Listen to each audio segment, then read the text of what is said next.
जब अंधेरे की परछाइयां घनी होने लगती हैं, तब सच्ची डरावनी कहानियां जन्म लेती हैं। जोनाथन हार्कर एक युवा वकील एक इम्पोर्टेंट काम के लिए ट्रांसिल्वेनिया की भयावह धरती की ओर बढ़ रहा था। उसका मकसद था काउंट ड्रैकुला के साथ एक बिजनेस डील करने का। लेकिन जोनाथन को ये बिल्कुल अंदाजा नहीं था कि इस सफर में उसकी मुलाकात महज किसी इंसान से नहीं बल्कि एक ऐसे वैम्पायर से होने वाली है जो उसकी आत्मा को ही निगलने को तैयार बैठा था।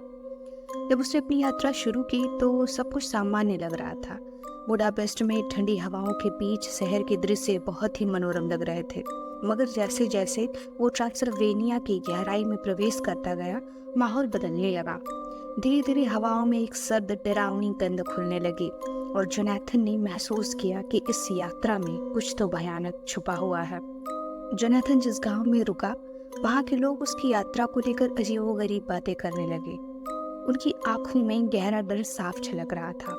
एक बूढ़ी औरत जो उसे लगातार देख रही थी, धीरे धीरे उसके पास आई और उसके हाथों में एक छोटा सा चांदी का क्रॉस थमाते हुए कांपते स्वर में बोली, इसे रख लो। तुमने जो राह चुनी है वह तुम्हें अंधेरे की तरफ ले जा रहा है। ये लॉकेट तुम्हें उस अंधेरे से बचाएगा। उसकी आंखें मानो भविष्य की किसी भयावह घटना की ओर इशारा कर रही थी। पर जोनाथन ने इन बातों को एक मामूली अंधविश्वास समझकर नजरअंदाज कर दिया। पर असल में जो होने वाला था वह उसकी कल्पना से भी परे था। जब घोड़े की गाड़ी उसे काउंट ड्रैकुला के महल की ओर ले जाने लगी, रास्ते में वातावरण और भी ठंडा होता गया। हवाएं जोर से चलने लगी, मानो आसमान खुद उसे चेतावनी दे रहा हो। जंगल के बीचों बीच अजीब सी आवाजें उठने लगी, भेड़ियों की भयानक हुंकारें जो दूर दूर से गूंज रही थी, जैसे कि वे शिकार की प्रतीक्षा कर रहे हों। हर पल अंधेरे की गहराई में डूबता जा रहा था। रास्ते में जोनाथन को अजीब सी रोशनी दिखने लगी। दूर पहाड़ों के बीच चमकती ये रोशनियां मानो उसे अपनी ओर खींच रही थी। लेकिन हर बार जब वह देखता, गाड़ी की रफ्तार और तेज हो जाती। उसे ऐसा महसूस होने लगा मानो गाड़ी खुद किसी अंधेरे रहस्य की ओर उसे खींचे लिए जा रही हो।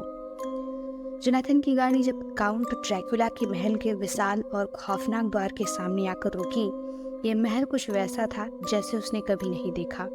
ऊंची दीवारें, घने बादलों के बीच खोए हुए मीनारें और हर तरफ फैली हुई भयानक खामोशी, मानो समय ने यहाँ आकर दम तोड़ दिया हो।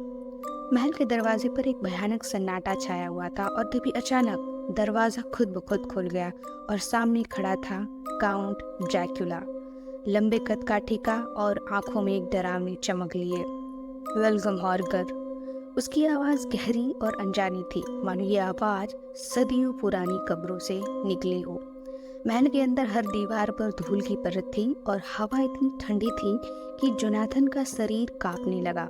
जैसे ही उसने महल में कदम रखा, उसे महसूस हुआ कि वह किसी जिंदा जगह पर नहीं बल्कि एक ऐसे स्थान पर आ गया है जो सदियों से मृत्यु के साए में डूबा हुआ हो। काउंट ड्रैकुला ने उसे बड़े आदर से खाना खिलाने की पेशकश की, पर उस भोजन में भी एक अजीब सी ठंडक और मौत की महक आ रही थी। काउंट ने खुद खाना नहीं खाया, बस जोनाथन को देखता रहा, उसकी हर हरकत को गौर से निहारता रहा, मानो वह शिकार को देख रहा हो। जोनाथन की रातें अब डरावनी हो चुकी थी। महल के लंबे गहरे गलियारे उसके मन में घबराहट और डर की लहरें पैदा कर रहे थे। काउंट ड्रैकुला का व्यवहार, उसकी आंखों की चमक और चारों ओर फैले अंधकार धीरे धीरे जोनाथन के होश खोने की कगार पर ले जा रहे थे। एक रात जोनाथन नींद से जागता है और महसूस करता है कि महल में वो अकेला नहीं है।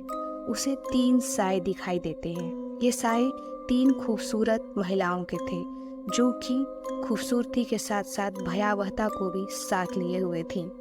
उनकी होठों पर प्यास थी और उनकी आंखों में एक शैतानी चमक। जैसे ही वे जोनाथन के करीब आने लगी, अचानक काउंट ड्रैकुला गुस्से में आकर उन पर चीखता है, मानो उसने अपनी प्रिय वस्तु को बचा लिया हो। ये आदमी मेरा है। काउंट ड्रैकुला की ये चीख महल की दीवारों में गूंज उठती है। उस पल जोनाथन को एहसास हो जाता है कि उसने एक घातक बोल किए हैं। अब इस महल में न केवल उसका शरीर कैद है, बल्कि उसकी आत्मा भी धीरे धीरे काउंट ड्रैकुला के शिकंजे में फंसती जा रही है। जोनाथन हार्कर की यह यात्रा अब एक सादा बिजनेस डील नहीं रह गई थी। वो अब एक ऐसे जाल में फंस चुका है जिसका अंत उसे मौत या उससे भी बदतर किस्मत की ओर ले जा रहा था। अंधेरे की छांव में छुपे इस काउंट के महल में अब हर दीवार, हर साया, हर आवाज जोनाथन के लिए एक नई डरावनी कहानी का हिस्सा बन गई है। और उसे लगने लगा था कि ये महल सिर्फ पत्थरों से नहीं बल्कि डर, अंधकार और मौत से बना हुआ है। आखिर आगे क्या होने वाला है? क्या जोनाथन के साथ कुछ अजीब होने वाला है? क्या जोनाथन अपनी जान बचा पाएगा या कोई होगा जो उसका इस काम में करेगा मदद? जानने के लिए देखिए अगला भाग रात 9 बजे। The series of horror podcast for listeners featured by horror प्रेत लोग, डर की माया नगरी, प्रेजेंटेड बाय मी, आपकी दोस्त, आपकी host in the story of ghost. Stay tuned, stay connected, and don't forget to like and subscribe.